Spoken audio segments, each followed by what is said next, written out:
ဖွင့်ပါပြီဒါပေမဲ့ဟိုကဟိုနည်းနည်းဆော့ရရတယ်လို့လာဆော့ရတာပါအခုကဘာလို့ဆိုဟိုဘက်အစ်စ်တွေထွက်ထားတယ်အစ်စ်တွေ slide ဆော့ပြရပါမယ်အစ်စ်က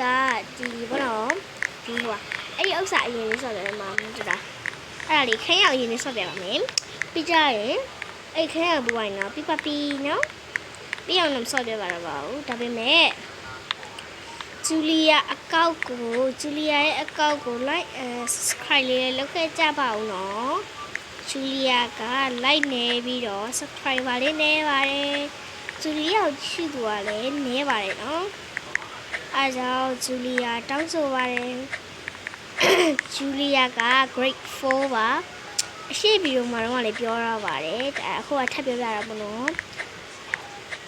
ဂျူလီယာကိုလည်း like and subscribe လေးလုပ်ပါပေါ့နော်ဂျူလီယာကြညာလက်ခံနေပါပြီအဖေအကောက်ဝယ်ပြီးဂျူလီယာကြညာပေးပါမယ်နော်ကြညာပေးပါမယ်ဟိုဂျူလီယာအခုကဒီဘောနော်အင်္ဂလိပ် class လေးမလာခင်မှာဟိုဆော့ပြနေတာပါအင်္ဂလိပ် class လာရင်တော့ဂျူလီယာကထုံးသိမ်းရတော့မှာပေါ့နော်အားကြောင့်ဂျူလီယာခုလာဆော့ပြရတာပါဟိုကလည်းထည့်တယ်ရိုင်းရတယ်ကွာကျောင်းမှာဂျူလီယာတို့ဒီကျောင်းမှာဆိုရင်ရေကြီးနေပါတယ်မိုးတနေ့ကုန်ရွာတယ်နော်တော်တော်လေးအေးရဲ့ break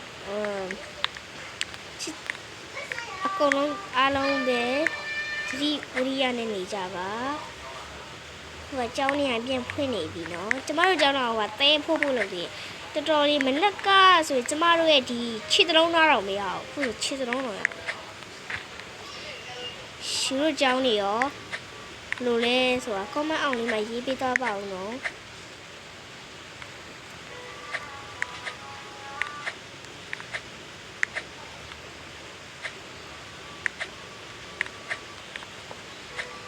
ဒီနေရာကြီးမှာအရင်ခက်တယ်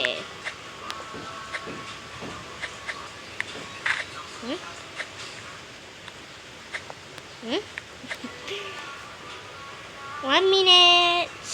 စပါတယ်ဘိုင်နောက်နေ့ဗီဒီယိုမှာပြကြမယ်နော်